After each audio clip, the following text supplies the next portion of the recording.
Welcome to the Authentically Elisa Podcast, reshaping business with integrity.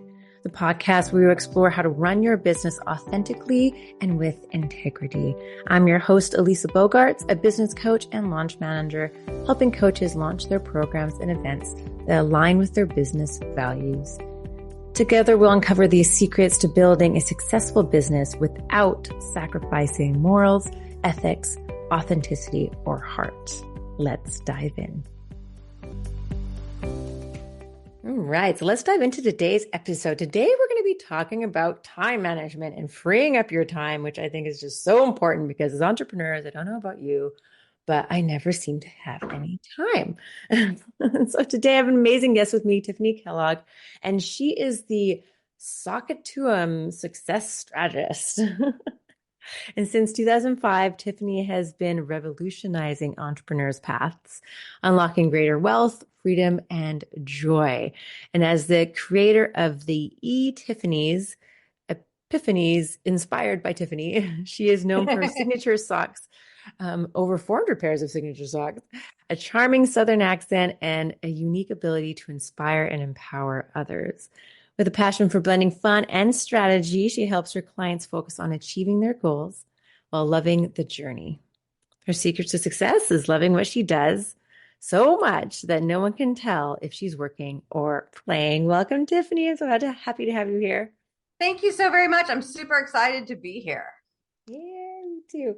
So tell us about, how you got into this field of work and why you're so passionate about it, and also go into the sock story a little bit too. So it's a really interesting story that had nothing to do with business at all. I just used to always wear fun socks at the holidays, and my sister loved to make fun of me of said socks. And one year, I was wearing capris so I could show off my really cool Christmas socks. And the next year she had gone online and bought me ugly socks. And I'm like, these are so cute. I love them. And so it was just kind of this back and forth. And I love my holiday socks. And so one year for Christmas, my husband was like, well, they do 25, days of Christmas. Why don't you do 25 days of socks? And I'm like, sure, let's see. So I did that. Then, and I made it through. I threw a few Harry Potter socks in. I'm like, if Harry Potter counts as 25 days of Christmas on the, ABC channel or whatever, I can throw some Harry Potter socks in to count as Christmas as well. Made it through. And the following year, so we're October of 2017, my husband was like, hey, why don't you see just kind of something fun on social media and to do how long it would take for you to wear all your socks. And I'm like, ooh, because I've got my everyday socks plus the Christmas ones I might make it through into the new year. So this was October of 2017. In March of 2019, I wore my last pair of socks that I had never worn before. 18 months later, it's like, oh my gosh, this took on its whole life of itself because I was always posting on social and talking about them. But then there was a gentleman that I very much respected in the National Speakers Association that was mentoring me. And he's like, why don't you wear your socks on stage? Because I would wear them under, my boots, or if I was wearing a pantsuit, I'd wear them, but not on stage. And I'm like, oh, well, my chiropractor and my massage therapist would very much like me to turn in the very amazing 3 to 4 inch heels that hurt your feet after a few minutes. And what a fun thing to do. And so it was 2019 when I started embracing just wearing the socks on stage. Now, I'm fully dressed. I'm wearing my typical speaker attire. And instead of heels, I'm wearing fun, colorful socks and Converse. Now, sometimes the socks match the theme of the program or the location of the program, or sometimes, so I just did a keynote last month in Palm Beach, Florida, and the company got branded socks for everyone at the conference. So I'm wearing on stage their branded socks for the keynote. And so it's one of those things that really doesn't have anything to do with my business other than who I am. You don't even have to see my face. There's a dress and a girl in socks. What the heck's going on? Oh, wait, that's Tiffanie. I love it. It's definitely a way to stand out for sure. Yeah, I think that as, and this is such a fun thing when we talk about being authentic, because people are like, well, what's my sock thing? And I'm like, you can't just create your sock thing. This was something that happened Mm. organically. Now, when we talk branding, sometimes I'll coach people on, okay, what are the things that you're into and how do you embrace that? But I am a silly, quirky kind of person, and I let that part of me into all aspects of my life, business and play. And so it's very much about being authentic to me, and silly and funny and memorable. And plus, my back really likes the fact that I wear Converse instead of heels. Yes, yes. Well done on that. I support the flats in all ways. Well, thank you for sharing that. I love that. I think it's, yeah, it's so great. And I really like how it's true. Like, you can't just take someone else's thing, but what is your thing? And if you don't have one, well, maybe, something will come up at some point in time. It'll be an evolution that will eventually get you somewhere. Yeah, yeah. It's one of those, like, you can't just pick something unless you're really committed, I guess. I think that Mm. when we show who we are as a person, that's what people connect with. And I know a lot of times as entrepreneurs, people are like, I want to be professional and I want to have people see me this way. And it wasn't until, I mean, I'm only 46 now, so it's not like it's been, centuries or anything.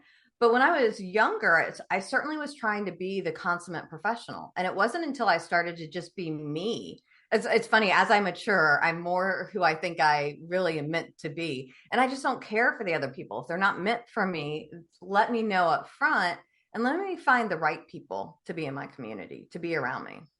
100%. Yeah, I did the same sort of path too. Is like, oh, and then I feel like it was kind of like that my whole life. Like, oh my God, I have to act a certain way or do certain things, or, and like, and especially in corporate. And it was like, if I ever showed my true self, sometimes I feel like it would, get told not to act that way or do whatever. It was very like restrictive. And then coming into the entrepreneur world, it was like, oh, and then you kind of, yeah, you want people to take you seriously or whatever. And it's like, just relax. Just be you. It's all good. Yes, yes. So yeah, so tell us how you got into your field of work and your sort of story for your business. Yeah, so I certainly did not grow up saying I'm going to be a business owner, an entrepreneur, a speaker, any of that. I actually went to college as a biology major. I wanted to do genetic research, genetic engineering, all of that stuff. Wow. Yeah, and I love it. So anytime anybody wants to geek out on stuff like that, I'm like, yes, let's go. So I am a nerd, and I definitely embrace that as well. However, when I figured out like the years involved, the politics, the amount of loans, because of course I want to do like the massive stuff. So we're talking a decade of my life in school, and I'm like, yeah, no. So I became a business major, and I got out of school, got that first great job, the 9 to 5 salary benefits, all of that. And things were going well until about March of 2003.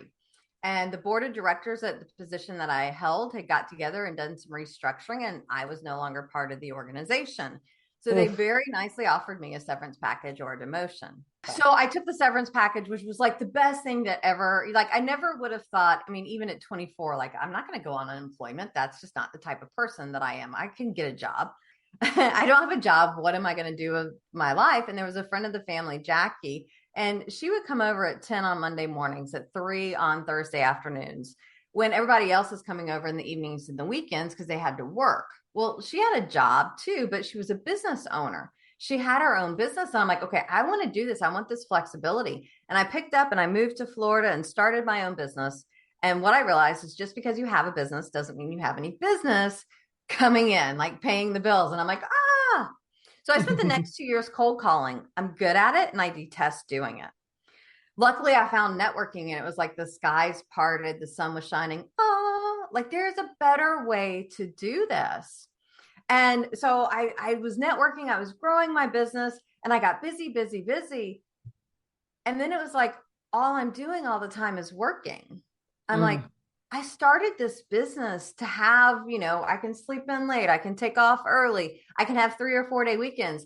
I can have the flexibility that I can say, no, I'm not working today because I want to go spend this with somebody. I didn't start a business to be married to my business, to be led by my business. I did it because I wanted something more and better. And so what I realized is so many people start a business because of passion, a drive, and then the business runs them. And so my goal is to help entrepreneurs have that flexibility and freedom to live the life that they want. We don't know what's going to happen in a couple of weeks, a couple of months, a couple of years. We have to make the most of it each and every day. And so every day when I wake up, I mean, some days are better than others, but I'm like, what am I doing today? I'm getting to help business owners create the life that they want for themselves now, not later. I love that. Yeah. One of my affirmations that I have in the morning is, let's have fun in my business today. And it kind of just sets the tone. Yeah, for your people listening, y'all. So behind me, I have Scrabble tiles that say money, time, and fun. Those are my three things. And fun is a huge part of my everyday life. My goal is to leave people wondering, am I working or am I playing? Because it's probably both. And isn't that a great way to be? Like, the more fun we have, like, there's no rule that says we can't have fun and make money. I mean, some people will try and tell you that, but it's not true. Yeah. So speaking of running your business, like, what is running your business with authenticity? What does that mean to you? What I love about being authentic is, and it's not really like I'm trying to hide myself, because I do believe that there is something to be said of, we sometimes are a little raw when we're all by ourselves. But to me, it's like, I want to be that amazing person. I want to be me. I don't apologize for the fact that I'm a nerd. I remember one time I was interviewing a speaking coach, which apparently I need right this moment. I was interviewing a speaking coach, and he was like, all right, so I think our first things that we want to do is really work on toning down your Southern accent and removing the y'all and the ain't from your vocabulary. And I'm like, this ain't going to work out. Thank you, though. Because to me, that's who I mean, I'm not, if I was using it in a way that was like distracting, I think that would be a different conversation. And if it is distracting, then it just means the people aren't the right people for me. I do try and slow down when I'm speaking to an international audience, just for the respect of that, but I'm not going to change who I am. And so I think that when it comes to being authentic, it's really about just embracing that you love who you are. Yeah. Yeah. And knowing that you're not going to satisfy everybody. Yeah. And I think that, and this was hard for me early on in my career as a speaker, because if you sell a product, people are like, I don't like the product. If you're a speaker, a coach, a consultant, an author, you're selling you. And so they're like, I don't like you. And that was hard for me. And when I was trying to be more neutral, more vanilla for everyone, it's not bringing people in the same way. I'm a big believer in be authentically you. Some people are like unapologetic. I'm like, well, just again, remember if grandma was here, like let's keep it in that kind of flavor. That's the litmus test for me. Like, okay, let's be authentically ourselves with grandma in the audience. Yeah. But it's about if you're attracting the right people, it makes things so much easier. If you're trying to be bland for everyone, it's not attractive, and people aren't going to want to be in your realm. And so what I love about being authentically you is you're attracting the right people in, and the wrong ones, and wrong might be a harsh word, but the not right ones, they stay away. And to me, when we get to live our life in a space of everyone in our life lights us up versus is that energy vampire, it's such a beautiful place to be. Yeah, it is for sure. And I love how you said that. Yeah, this, just the other day I was in this networking event. Of course, it was run by someone who's on the East Coast and I'm on the West Coast. And so it was early. It started at 7 a.m., but the clocks had just gone forward. And so really it was 6 a.m. on a Monday morning. Right? No, and I remember I was thinking, I was like tired, right? Because it was a 6 a.m. meeting. I was like, oh, like, technically it was 7 o'clock, but really in my body, it was 6 a.m. Right. And so I was, so everybody had to kind of go around and sort of give their little 30-second intro. And I gave mine, but I was tired, right? So I was like, hi, I'm Lisa. And I just kind of talked normally, but I wasn't like enthusiastic or whatever. And the person who was running it, because there were some other people, who like, maybe had more enthusiastic intros or more interesting intros. And he kept on saying like, see, you're not saying everybody's intros was bad, but like this person, didn't that really stand out? Didn't you really resonate with that? And like, he was kind of trying to say about how what was the quote he said that, people don't remember you or what you say. They remember how you make them feel. And I remember Yeah. sitting there being like, you know what? I'm not going to let you shame me because right now I'm actually being my authentic self. And I'm not used to talking to people this early in the morning. And here I am really trying. And I showed up and, and actually I'm showing up as my authentic self right now. That's just a little bit tired. And that's okay. And what I love is the fact that while you may not have been speaking to him, there could have been three other people in the room that were really engaged by your energy. Right. And so Exactly. it's kind of an interesting thing. What I love about humans as a species is we are attracted to very different things. I'm 5'4", like super white. Like I've done the DNA test and they're like, you're British and right in there. I'm like, as kind of you can get. And yeah, I'm attracted to a 6'7" black guy. I mean, we're not the same. And I feel like genetics play a big part in that. We're attracted to things from, and this is getting biology, and I don't have kids, so wow, I don't even know that we went there. But like, there's something in me that wants that genetic diversity. That's what I'm looking for. Like we're science driven to find these mates. And I think that it's the same with people and their energy. There's different people that we're attracted to for different reasons. And it's finding those people and the right connections. And what's gorgeous is there's 7 billion people on the planet. It's just about finding our right few that are on that, same wavelength or same energy link or whatever it may be. Yeah, it's so funny as you say that. It's very interesting how, so I'm, can be quite down to earth and calming. That's what people have told me. And also I'm very like structured, organized, planner person. So I actually attract a lot of people with ADHD, which is very interesting, or people with ADD. You're And I like the haven't had them. calm in the storm. Right. And I think that they Oh. see me and they're like, oh, like I would like give me some of that, I think that they kind of want that, or like, oh, like I like am, yeah, I'm kind of all over the place. I would love some organization, or I would love some structure. I would love some calm, or like, and so I think that they like I attract them, and like you were just saying, like the opposites, and it's funny how I look in my personal life and my business life. I'm like, oh, it's so interesting that I'm surrounded by people who have been diagnosed. Yeah. So let's dig into the whole, how someone can free up time so they can do the things that, that really matter to them, both in their business and in their personal life. I found that time management is just so important. Like, even this week I was looking at my calendar, and I think actually maybe it was the other week where it was like 1 o'clock in the afternoon and I was just starting my 8th meeting or something ridiculous. And I was like, wow, what? And actually the person I said that to her, I was like, oh yeah, I'm feeling a little, tired. And she was like, do you like doing that to yourself? Like what, what's going on here? I was like, oh, it's sort of circumstantial, but as entrepreneurs, we can really feel like we're just so busy and feel like we have to work so much. So I'm very excited for your tips on how we can free up time. Yeah. And it's interesting because I have dozens of things that I talk about, and well, I have my go-to. I never know, but what you just said has given me my inspiration for the first 2 tips that I want to share. Because it's hard sometimes when you're like, here's 100 to choose from. Which one do you want? So it's my 8th meeting at 1 p.m. So this is one of the tips that I like to share that is super easy insofar as it doesn't take a lot of time to implement. Though I guess maybe not so easy in such that we have to make a mindset shift.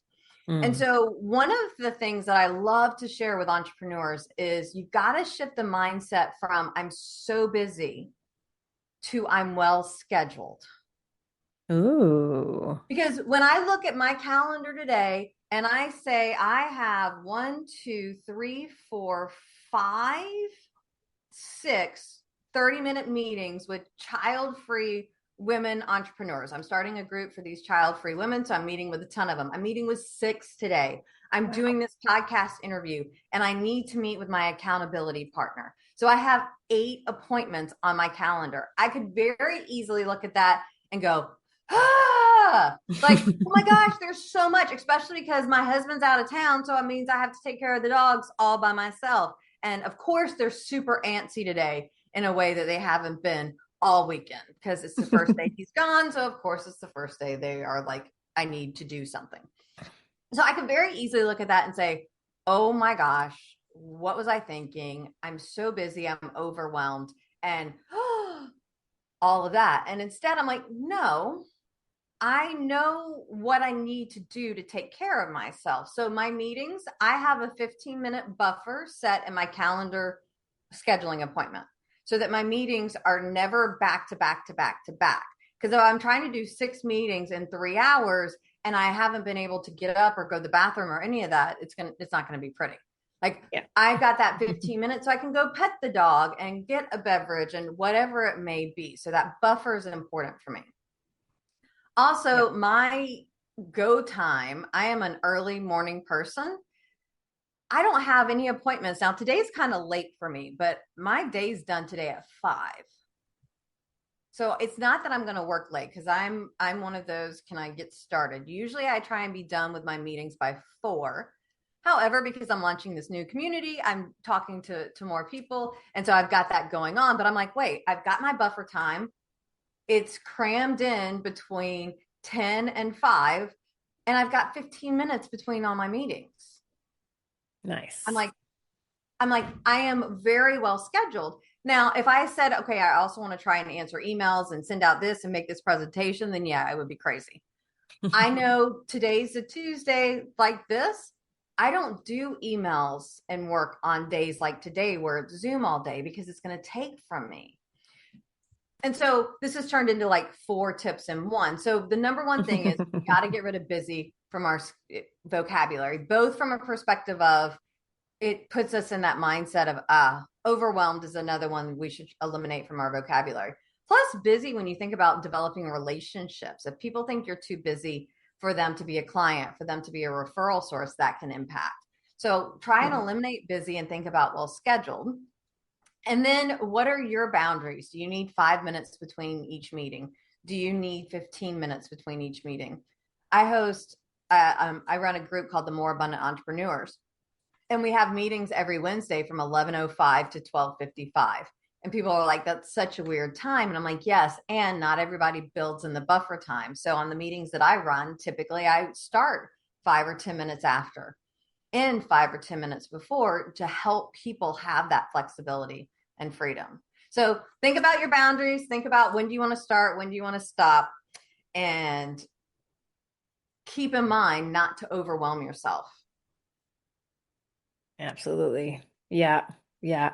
Because it can be really hard to go back to back to back to back. Yeah. Yeah. Yeah. And if you get behind on one, then you're just behind forever. And like I tried that the first month or 2 of Zoom. Can you believe we're coming up on the 5th anniversary? Like next week. I know. I'm like, what? The last in-person engagement I did was on St. Patrick's Day morning for a Chamber of Commerce. And that was it. Because I always remember they canceled the St. Patrick's Day party, but not the event. Everybody was using like antibacterial, but we hadn't gotten into it yet. Sorry, I digress. Yeah. So the next tip for your ADHD people and all other people as well. One thing that sucks up a ton of our time is our phones.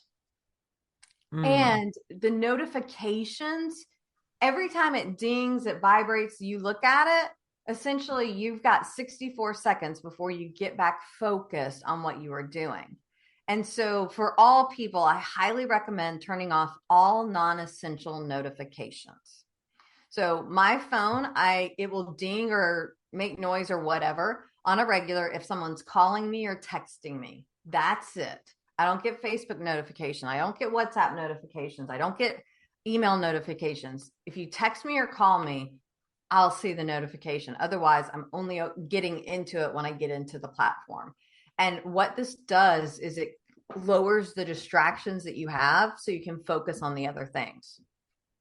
Yes. Yes. It can be so distracting. I had a friend who we were in, I think we were in like a LinkedIn group, and he responded to something that I had posted with like 20 different emojis. And so my phone started buzzing, And Oh. then my computer was blonking at me because it was like blonk, blonk, blonk every time. I don't know how to turn it off with Mm. LinkedIn, to be honest. And all of a sudden I was just like, what is happening? Like it gave me this anxiety. I was like, what is going on here? And and yeah, so I actually messaged him. I was like, what, why do you do that? And he's like, oh, it's just my way of showing you love. I'm like, okay. So, but yeah, like you were saying, if I had those notifications turned off, then it wouldn't Yeah. have been so And some overwhelming. people are like, but Tiffanie, I need this or I need that for work. Look, you can pick whichever notifications that happen to work for you. Like, and you can also mute stuff. So I'm in with my family. We do Wordle and text. Okay, hey, here's how we did today. I'm like, it's so funny because I'm just like, did I get it done? And they're like, I got it in less tries. I'm like, I really don't care. And I'm usually competitive, but I'm like, I just don't care. But I'll play. But it's muted, so I never get a ding when they post it in there. And so Right. sometimes I'm like, how did I get 15 messages? Oh, everybody's playing their Wordle now. But I've muted that because I don't need that constant annoyance with something Yeah. that doesn't matter. And so I'm really big on what's distracting you from what you want to do, what you should be doing. And can you eliminate that distraction? We're here recording. My dogs, as I mentioned earlier, have been a little ornery today and they've barked once or twice. So they are hanging out in the bedroom with the door shut while we're recording. So it's not a distraction. And I think that we don't treat ourselves with the respect that we should and identifying what are other ways that we're being distracted from what we really want to do, which could Yeah. be binge Netflix for 10 hours. I am not opposed to that. I'm just very much about being intentional with how you're going to use your time. Yeah, and I find that's really helpful as well. If you want to have like focus times, let's say you have an hour and you're like, okay, I gotta, I have a talk coming up. I gotta do the presentation for it. You need that sort of hour time block. You sort of block that in a calendar. Turn your do not disturb on. Turn off all of the notifications, and so you can actually focus. And the times that I've done that, or if I've accidentally, instead of setting my do not disturb for an hour, I just turned it on. I didn't realize I Mm. didn't set a time to it, and then a couple of hours go by, and I remember once just thinking like, oh, it's actually been really nice not to like be distracted or pulled away, because sometimes you feel like you get pulled in so many different directions. It's like, oh, this person wants me here and this person wants me there and this person's messaging me there and blah, blah, blah, and I'm just trying to do my presentation again. So Yeah. I remember just thinking that I was like, oh, this has been lovely. No one's bothered me. And I was like, oh, my do not disturb is on for last couple hours. But yeah, it's it was actually it's one of nice. my favorite things about being in the water because I'm a an accident prone person, so I don't even tempt my phone near the water. But it's nice not to have it, and so it's about creating that intentional, no phone time or no phone zone. Or my do not disturb now goes on at 8 p.m. and comes back on at 8 a.m. or Mm. whatever. So half the day. And it's funny, I tell people, the people that know me well in my family, if you really need to get a hold of Tiffanie, you call my husband. Yeah. Because he has his phone on him way more than I do. Because there have been times where I'm just like, oh, where's my phone? I haven't seen it in 4 hours. Now, there's not a lot of those times, but it's joyous. I think the love, I mean, don't get me wrong, I love technology. I am all about it. And I think it's nice sometimes to unplug, and our minds really appreciate that. So for y'all that are feeling like you are busy, busy, busy all the time, sometimes when we're always on the go, always on the flow, then our mind really doesn't get time to stop. And even to take 5 minutes a day to meditate or do breathing helps you be present, and it'll seem like time is slowing down. If you never take that time to just be present in the moment, then it does seem like it's going super fast. And so if we could a few times a day even kind of have that break to slow down, it will help the time go by slower and we get to be more present and enjoy more, which isn't that kind of the goal? Like, let's enjoy the time that we have and do so by being authentic to who we are and what we love. Absolutely. Love that. Ah, well, we've just like there was just so many things just now as well. We did a little bit of a recap. It was awesome. So started off with that mindset shift of I'm so busy versus, my calendar. I'm well scheduled. So I love that mindset shift there, because it is true. If you're always like, I'm so busy, you must bring on more of the busyness. And so you'd be like, oh, I'm well scheduled, and you'll be able to bring on more well scheduledness. And talking about creating that buffer. And, think about what are your boundaries. Actually, sit down and think about that. Like, what are my boundaries in my calendar, and what times do I need, and what can you do to implement that?